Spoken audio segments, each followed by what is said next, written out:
بسم اللہ الرحمن الرحیم۔ دوستو دیکھیے صفحہ نمبر 9 میں یہاں تک کا ترجمہ ہو گیا تھا، آگے دیکھتے ہیں۔ فبات علیہ سرجہ ولجامہ وبات بعین قائما غیر مرسلی۔ فبات، بات یبیت بیتن و بیتوتتن، اس کا مطلب ہوتا ہے رات گزارنا۔ سرجن جمع سروج، زین کجاوا کاٹھی، لجام، لجام جمع الجمہ، ٹھیک ہے، لگام کو بولتے ہیں۔ اور باتا بعینی قائما غیر مرسل، مرسل ای مرسل الی المرعی، مرسل جس کو چھوڑ دیا گیا ہو، غیر مرسل جس کو نہ چھوڑا گیا ہو، چراگاہ کی طرف، غیر مرسل الی المرعی، چراگاہ کی طرف جس کو نہ چھوڑا گیا ہو۔ اس کے اندر جو ضمیر ہے وہ گھوڑے کے لیے، فباتا، تو اس گھوڑے نے رات گزاری۔ حالت کیسی تھی اس کی؟ علیہ سرجہ ولجامہ، اس حال میں کہ اس پر اس کی زین اور اس کا لگام لگا ہوا تھا، مطلب زین بھی نہیں کھولا تھا، کاٹھی بھی نہیں کھولی گئی تھی اس کی۔ فباتا، تو اس گھوڑے نے رات گزاری، علیہ سرجہ ولجامہ، اس حال میں کہ اس پر اس کی زین اور اس کا لگام لگا ہوا تھا۔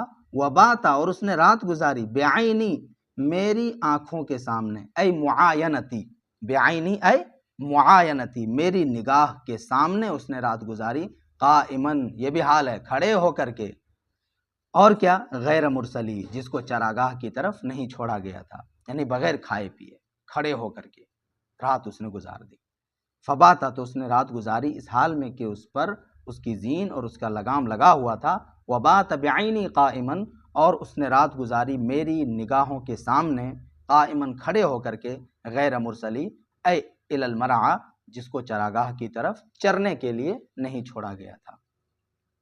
اصاح، پھر اپنے دوستوں کو یہاں مخاطب ہوتے ہوئے امرؤ القیس کہتا ہے، اصاح ترا برقا اریک امیدہ کلمع الیدین فی حبی مکللی۔ اصاح، دیکھیے صاحب کا یہ کیا ہے، مرخم ہے، اس کو چھوٹا کیا گیا ہے، اصل میں ہے یا صاحبی، یا صاحبی کا مخفف ہے، اور الف جو یہاں پہ شروع میں دیکھ رہے ہیں وہ حرف ندا ہے، حمزہ حرف ندا ہے، حمزہ بھی ہے نا، الف یہ حمزہ بھی یا کے معنی میں استعمال ہوتا ہے، جیسے یا حرف ندا کے لیے استعمال کرتے ہیں، اسی طرح سے حمزہ مفتوحہ بھی استعمال ہوتا ہے۔ تو اصاح یعنی یا صاحبی، ترا بمعنی الامر، اے انظر، انظر کے معنی میں، ترا یہ انظر کے معنی میں، اور برق، برق کا مطلب چمک، بجلی۔ اس کے بعد ہے اری، اری کا ارا یری مطلب ہوتا ہے دکھانا، ومیزن، ومزا یمزو، ومزن، ومیزن، اس کا مطلب ہوتا ہے بجلی کا آہستے سے چمکنا، بجلی کا چمکنا۔ قلم الیدین، لمع، یہ مصدر ہے، قلم الیدین، دونوں ہاتھوں کے چمکنے کی طرح، لمع یلمع لمعا، چمکنا۔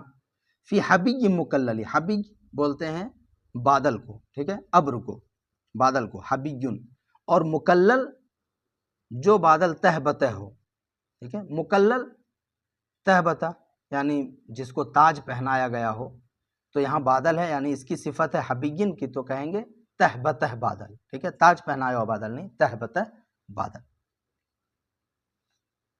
ترجمہ دیکھیے، اصاحِ یعنی یا صاحبی، اے میرے دوست، انظر برقن، ترا کس معنی میں ہے؟ انظر کے معنی میں، تم بجلی کی چمک کو دیکھو، تم بجلی کو دیکھو، ٹھیک ہے، اصاح، اے میرے دوست، یا صاحبی کے معنی میں، اے میرے دوست، ترا برقن، اے انظر برقن، تم بجلی کو دیکھو، اری کا ومیزہ، میں تمہیں اس کی چمک دکھاتا ہوں، اری کا ومیزہ، اری کا میں تمہیں دکھاتا ہوں، ومیزہ، اس کی چمک، قلم الیدین، دونوں ہاتھوں کے چمکنے کی طرح سے، فی حبی مکللی، تہ بتہ بادل میں، ٹھیک ہے، تہ بتہ بادل میں کس طرح سے بجلی چمک رہی ہے، جیسے ہاتھ چمکتا ہے اندھیرے میں، اسی طرح سے تہ بتہ بادل میں بجلی چمک رہی ہے، آؤ میں تمہیں وہ دکھاتا ہوں۔ یضیء ثناہ او مصابیح راہب امال السلیط بالذبال المفتل، سلیط، سلیط نہیں، سلیطہ، کیونکہ اس کے اندر ہوا ضمیر ہے جو راہب کی طرف لوٹ رہی ہے۔ یضیء، ضاء یضیء، اس کا مطلب ہوتا ہے روشن ہونا، چمکنا۔ ثنا، بجلی، بجلی کی روشنی، تیز روشنی۔ مصابیح، مصباح کی جمع ہے، چراغ، راہب عابد و زاہد. امالا، امالا یمیل امالتن، اس کا مطلب ہوتا ہے مائل کرنا، جھکانا. اور سلیت روغن، تیل، زیتون. بالزبال، زبالتن کی جمع ہے زبال، بتی، فتیلہ چراغ وغیرہ کا. المفتل بٹا ہوا، فتلہ کا مطلب ہوتا ہے بانٹنا، اور مفتل اس میں مفعول کا صیغہ ہے خوب بٹا ہوا، دھاگا ہو یا رسی ہو. معنی کیا کریں گے؟ یزیء ثنا ہو. اب یہاں پہ جو او لگا ہوا ہے اس لیے یہاں پہ ترجمہ استفہام کا کریں گے. کیا یہ اس کی بجلی چمک رہی ہے؟ یزیء ثنا ہو، کیا کا ترجمہ شروع میں کریں گے، کیا اس کی بجلی چمک رہی ہے. یزیء ثنا ہو، کیا اس کی بجلی چمک رہی ہے. او یا مصابیح راہبن، یا اس راہب کا چراغ ہے، ایسے راہب کا چراغ ہے. امال السلیطہ بالزبال المفتل، جس نے بٹی ہوئی بتی کو تیل پر جھکا دیا ہے، تیل کی طرف مائل کر دیا ہے. یعنی بٹی ہوئی بتی کو جب تیل کی طرف جھکا دیں گے تو وہ زیادہ جلنے لگے گا. ٹھیک ہے، تو یزیء ثناہ، کیا اس کی روشنی چمک رہی ہے. یزیء ثناہ، کیا یہ بجلی چمک رہی ہے یا اس کی روشنی چمک رہی ہے. او مصابیح راہبن، یا اس راہب کا چراغ ہے.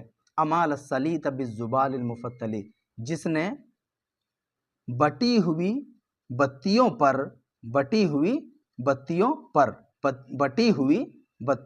پر تیل کو کیا کیا ہے، جھکا دیا ہے.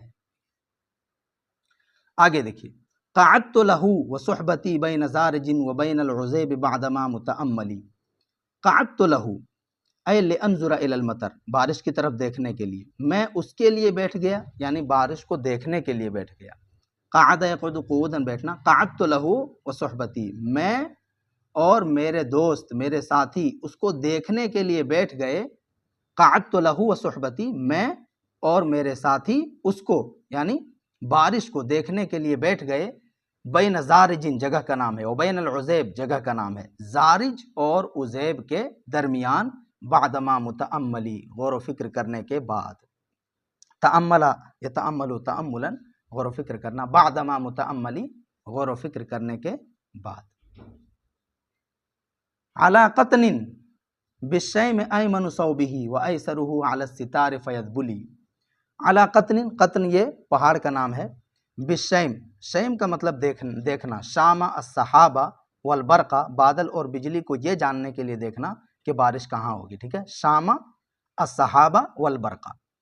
ایمن صوبہ، ایمن مطلب داہنا جانب، داہنا، اور صوب کا مطلب ہوتا ہے جہت، جانب، طرف. اور یہ جو ضمیر ہے صحاب کی طرف لوٹ رہی. ایسر من بایاں، علی الستار، ستال پہاڑ کا نام ہے، اور یذبل بھی پہاڑ کا نام ہے. تو ترجمہ کیا کریں گے؟ علی قطن بالشیم، دیکھنے سے، ایمن صوبہ، بادل کے داہنے جانب. ٹھیک ہے، ترجمہ یہیں سے بھی شروع کر سکتے ہیں. بادل کے داہنے جانب، بالشیم میں دیکھنے سے ایسا معلوم ہو رہا تھا کہ بارش کوہ قطن پر ہو رہی ہو. ایمن صوبہ، بادل کے داہنے جانب دیکھنے سے کوہ قطن پر معلوم ہو رہا تھا، ایسا لگ رہا تھا کہ کوہ قطن پر بارش ہو رہی ہے. وایسرہ، اور اس کے بائیں جانب دیکھنے سے، یعنی بادل کے بائیں جانب دیکھنے سے لگ رہا تھا علی الستار فیذبلی، کہ ستار اور یذبل پہاڑ پر بارش ہو رہی ہو. ٹھیک ہے، بادل کے داہنے جانب دیکھنے سے کوہ قطن پر بارش معلوم ہو رہی تھی.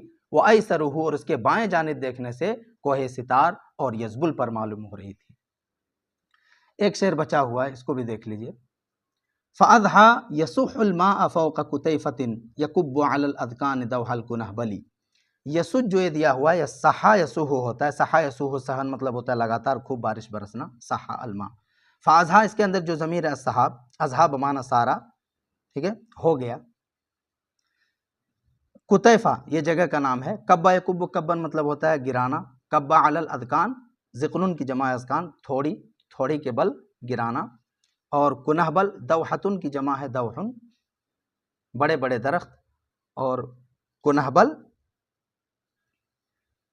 یہ بھی جگہ کا نام ہے. ٹھیک ہے، کنہبل بھی کیا ہے؟ جگہ کا نام ہے. دیکھیے فَأَزْحَا يَسُحُّ الْمَاءَ فَوْقَ قُطَيْفَةٍ، تو وہ بادل قطیفہ کے اوپر پانی برسانے لگا، خوب برسانے لگا۔